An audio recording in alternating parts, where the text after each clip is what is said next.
Hello, and thank you for joining us for the Voice of the People podcast here on KXNet.com. I'm Nicholas Kwalik, and we are once again pleased to be joined by area adjunct political science professor Jason Matthews. Jason, welcome back to the Voice of the People. We have to stop meeting like this, Nicholas. I know. Well, at least I got the adjunct part in there correctly out the first time.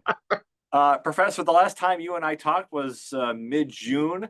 I certainly don't think any of us foresaw one, if not all of the events that we have seen since the last time you and I spoke. First of all, I guess the biggest news is the sitting president says he is not going to seek another term, not since 1968 when President Lyndon Johnson did the same. Did you think that was out of the realm of possibility? After the debate on June 27th, I thought it was a real possibility. And I did not envision, as many people did, that it would take the path that it has taken. But that debate performance was critical. And it changed everybody's perceptions of the race. And Donald Trump was on his way, a glide path to the election, had Joe Biden not dropped out. What happens in politics is candidates, when they run or are familiar, such as incumbents like Joe Biden, there's perceptions. Voters have perceptions of a candidate. And once those perceptions or those hunches are confirmed, a candidate can't come back. There was a perception, long-held perception for the last 3 years, 2 years certainly, that Biden was too old to run for a second term, certainly too old to serve out a remainder of a second term. And rightly or wrongly, that perception was there. And on June 27th, those perceptions were confirmed, and it was a mortal wound to Biden's chances. I can probably take a very educated guess at saying that this was not just a spur of the moment decision between the president and his advisors. I know that you have done your homework, and you are not only a professor of history, you're also a student of history. Well, So political science. political science, Yep. involving history. We'll set that straight. So, but what I thought was interesting was watching this unfold. As you know, watching CBS, they were discussing, the statement that the president had put out. And then as they were talking about it, it was brought to everyone's attention like, oh, the president hasn't endorsed his vice president. And as it's happening, a new statement comes out saying, oh, he's now endorsed his vice president. So to me, it was kind of odd seeing, well, this was all thought out, but at the same time, nobody caught that he hadn't endorsed his vice president. Your thoughts on that? I think that the Democrats were facing the very sure prospect of chaos in an open convention. Now I'm a political geek. I'm a history buff, as you know. You're a journalist. Political geeks and journalists salivate over the prospect of an open convention. We want to go back to the days where the conventions picked the candidate. But the time for an open convention is in June or July, not in August, second half of August, with 90 days left till the election. And what Biden did was, and he went out, let's just be honest about it.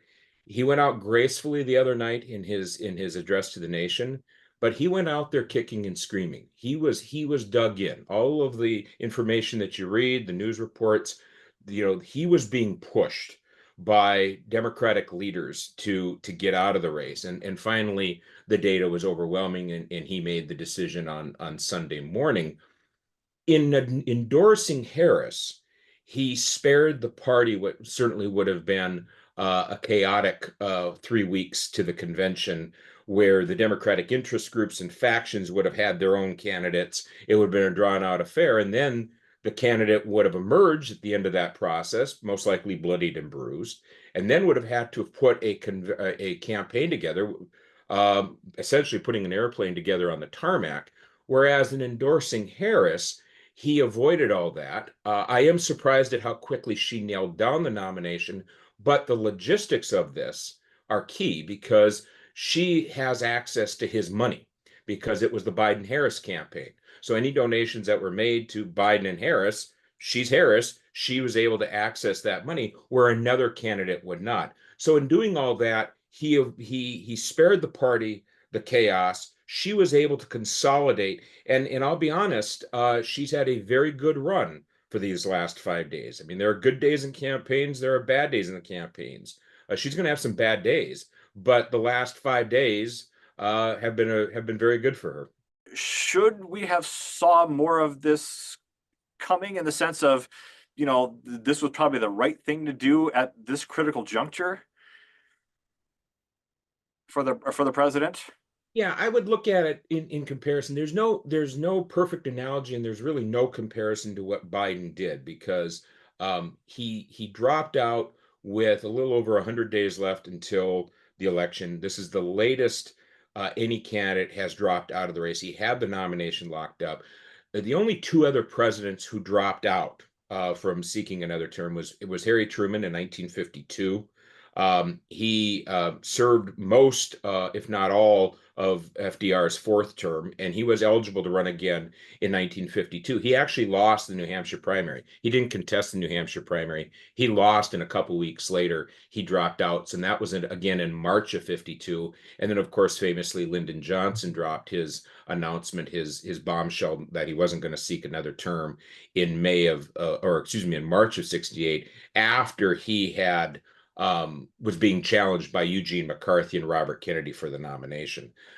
This is unprecedented, and what you really saw, though, was reality catching up with denial. Quite frankly, the president's approval ratings have been in the cellar for a long time. He's been sitting in the low 40s, upper 30s. He was running for reelection against an insurgent former president who, in defying conventional wisdom and history, has kept his grip on his party. And the American people, in poll after poll, have said for the last 2 years, 2.5 years, we don't want this matchup. We don't want this rematch.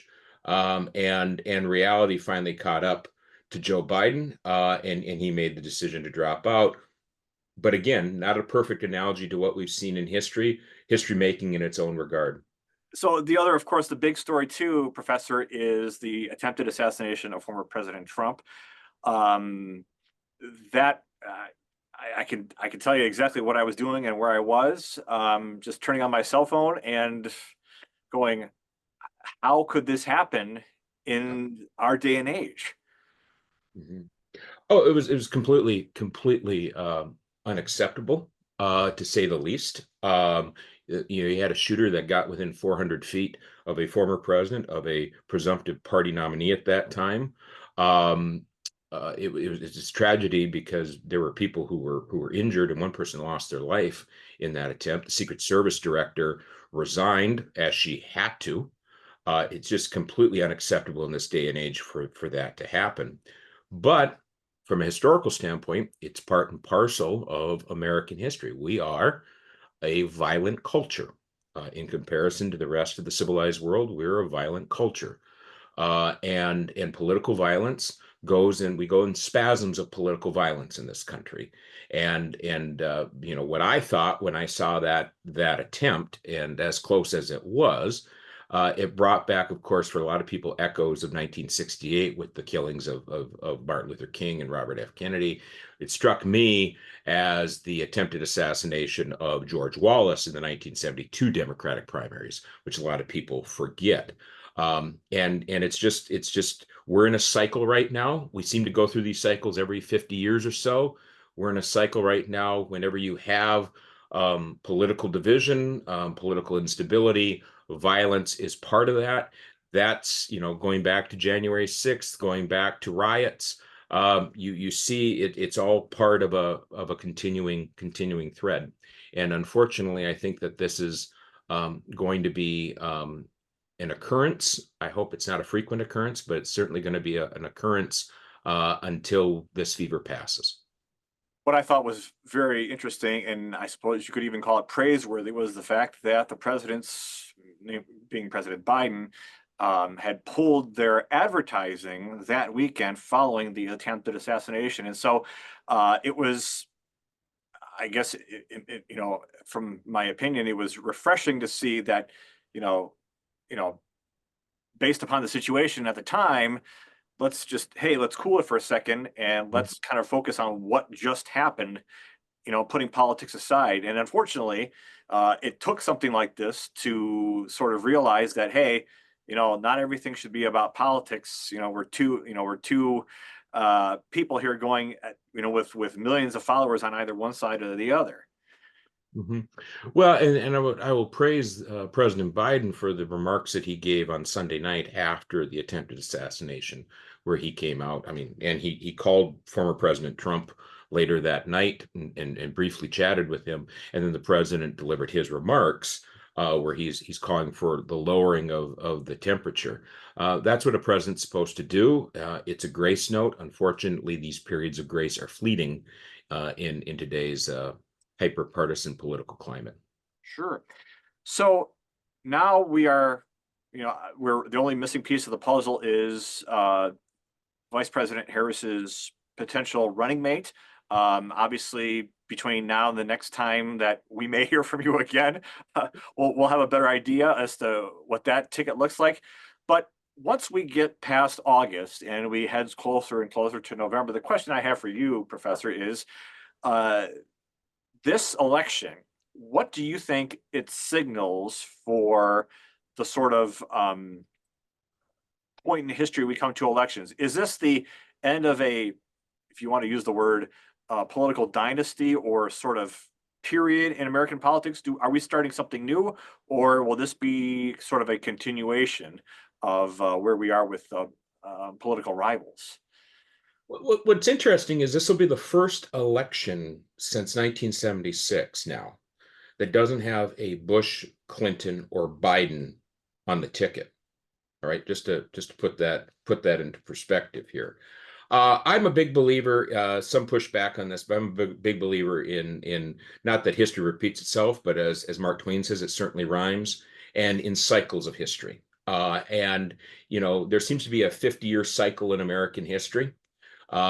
We have an election. There's a consensus that was formed 1932 with FDR. That consensus held. All hell broke loose in the late 60s and the 70s. Jimmy Carter was overwhelmed. Ronald Reagan comes in. The consensus is formed.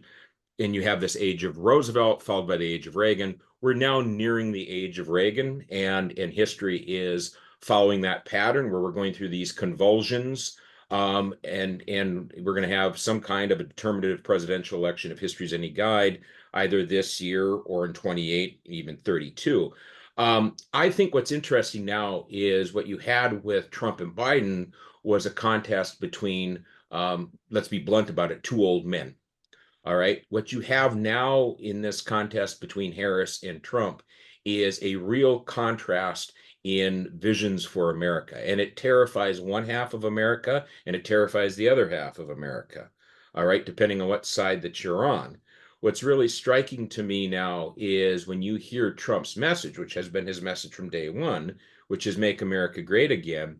What Harris has in just the few days that she's been the presumptive nominee is she has boiled her message down to essentially we are not going back.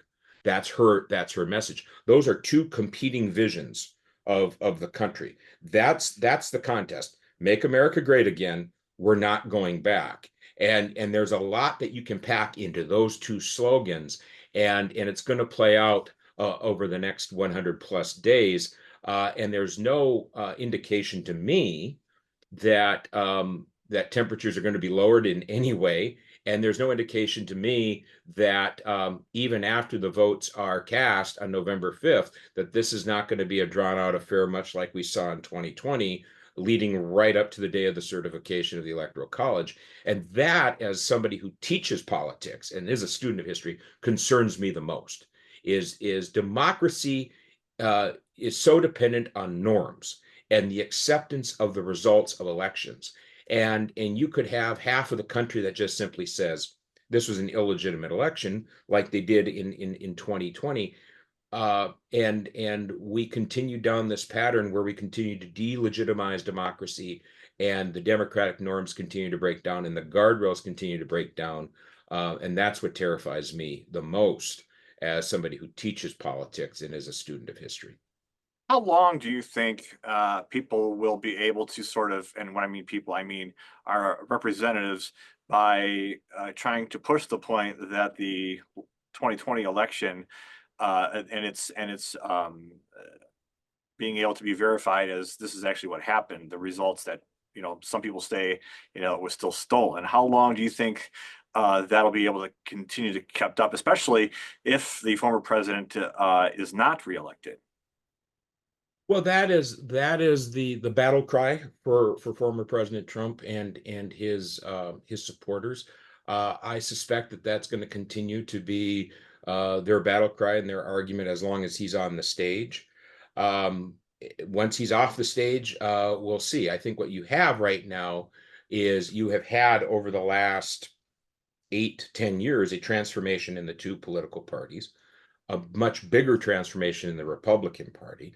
I always say the Democrats at the end of the day are having essentially the same arguments that they've had since the days of Franklin Roosevelt. It's about the size and the scope and the role of the federal government, because the Democrats are the party that believes in government. They believe that government has a role. So they have that argument all the time. You add in there that the dynamic of identity politics, and that changes things for the party. But then you also look at the Republican Party and you watch that Republican convention from a couple of weeks ago.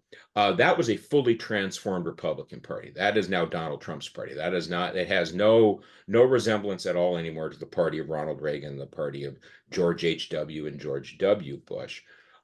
These are two transformed political parties.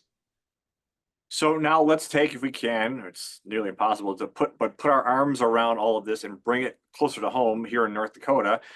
From what you're hearing and all of this that's transpired, again, even just since the last time we spoke, to what extent do you believe North Dakotans are or have become sort of politically numb to all this, especially not only, the president not running again, and the former president being shot at, how do you understand people are sort of handling all this right now? I think that two of the worst things to happen to American politics is one is the 24-hour news cycle, and the second is social media. And we are drinking out of a fire hydrant, and it's constantly coming at us. And we don't have time to process information before we're hit with a deluge of other what is being described to us or marketed as breaking news. So after a while, I think people get to a point where they start to tune out because there is so much coming at them. And that's not just in North Dakota, that's across the country. You see that in media studies. So I think that what I expect here in North Dakota is no change. This is a solidly Republican state. The Republicans will do well in this next election. Donald Trump will carry North Dakota with over 60% of the vote. And that's where we are politically. This election, presidential election, is going to be decided by a few 100,000 swing voters across the various battleground states, and that's where the fight's going to be held.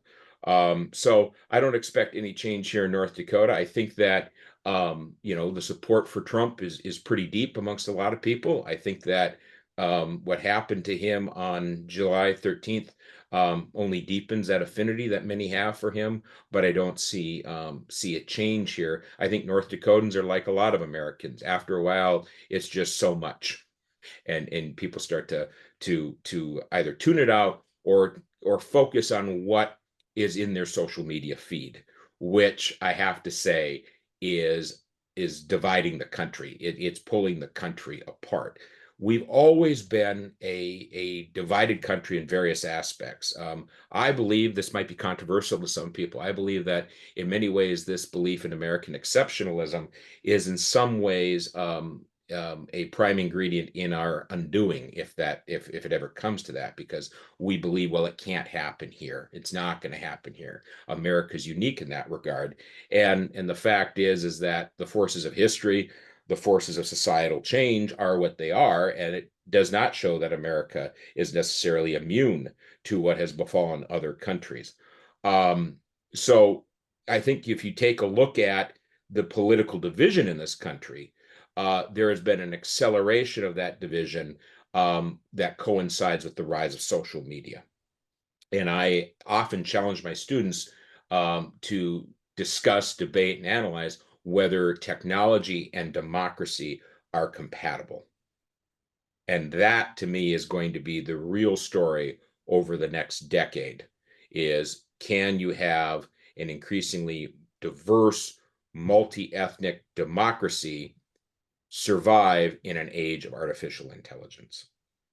Well, I'm almost tempted not even to bring up the subject because we have such little time left. But uh, should we even bring up the idea of breaking down in fine detail people's ability to look at the candidates on a platform?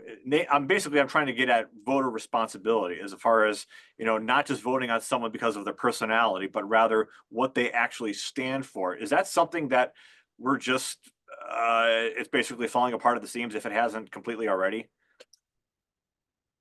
Politics is emotional.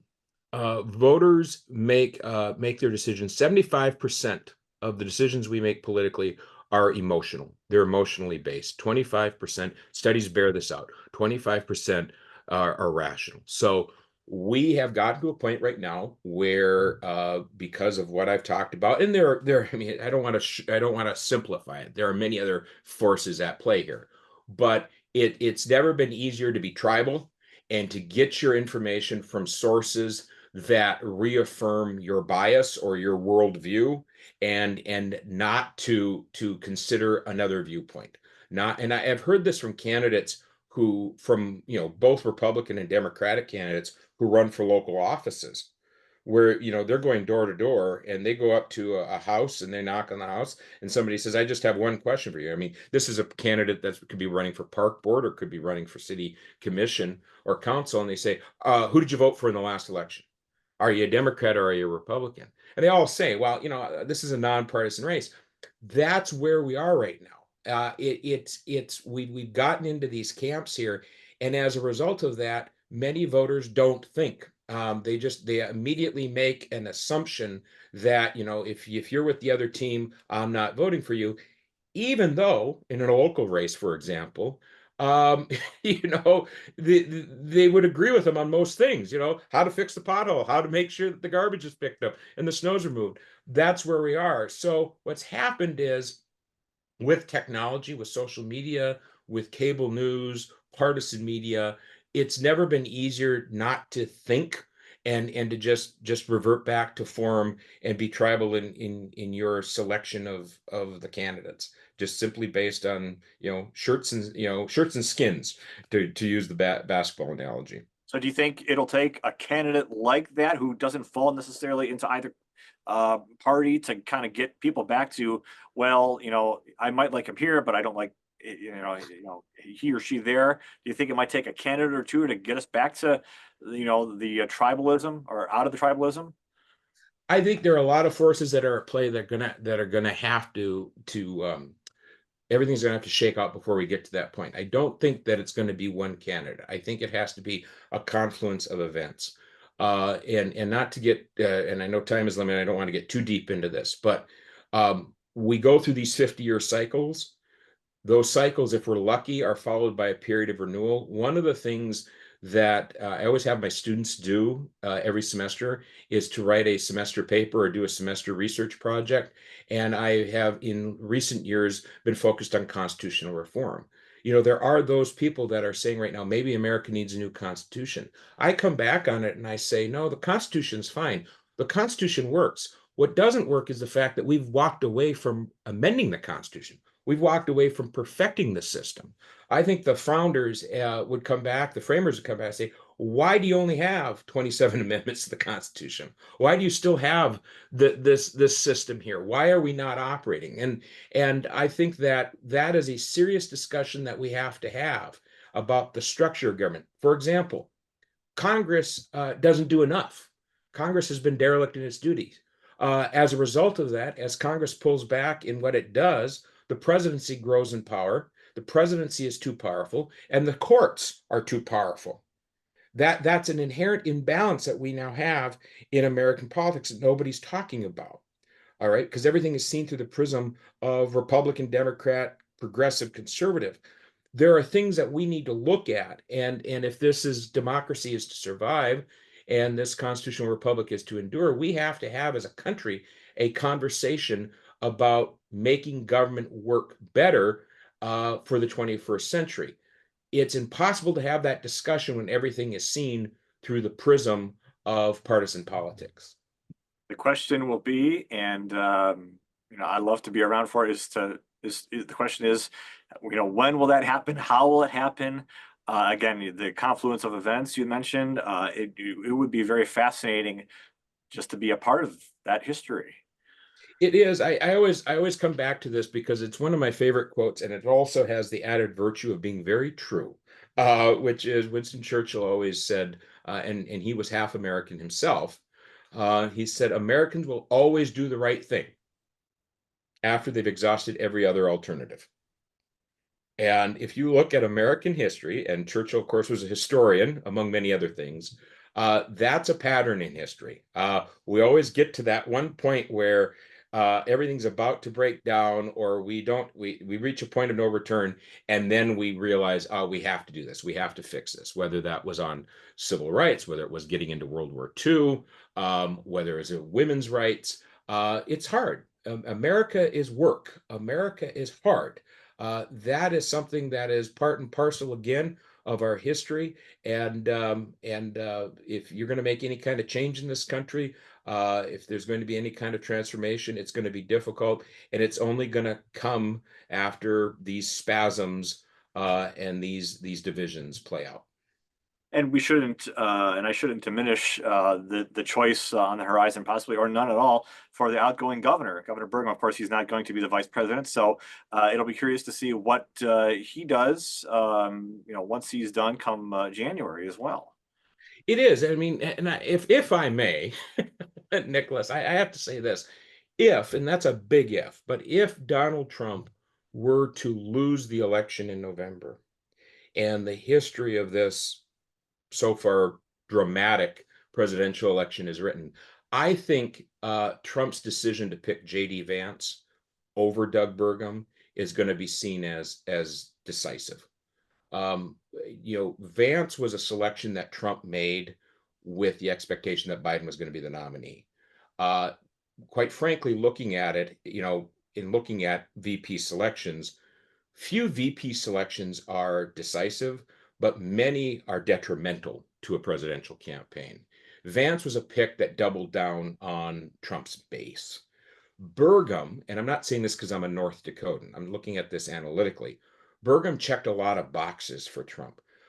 He was the pick that you would have made that would have appealed to a lot of suburban voters or independent voters who may not have been comfortable with Trump and all of Trump's rhetoric and some of his antics, but in looking at Burgum would have said there's a responsible, accomplished tech entrepreneur, successful governor, level-headed. That's an indication of the people that Trump's going to put in his second term. I'm comfortable with that. I can vote for Donald Trump. And Doug Burgum would have gone out there and been a very effective spokesperson, I think, for Trump's campaign. Now the campaign is dealing with this, the emergence of Harris, and is having to explain a lot of the views of Vance and his background. It's a distraction, and I think it was at the end of the day not a wise selection. Well, we will see. We have a while to go, but It'll be a wild ride.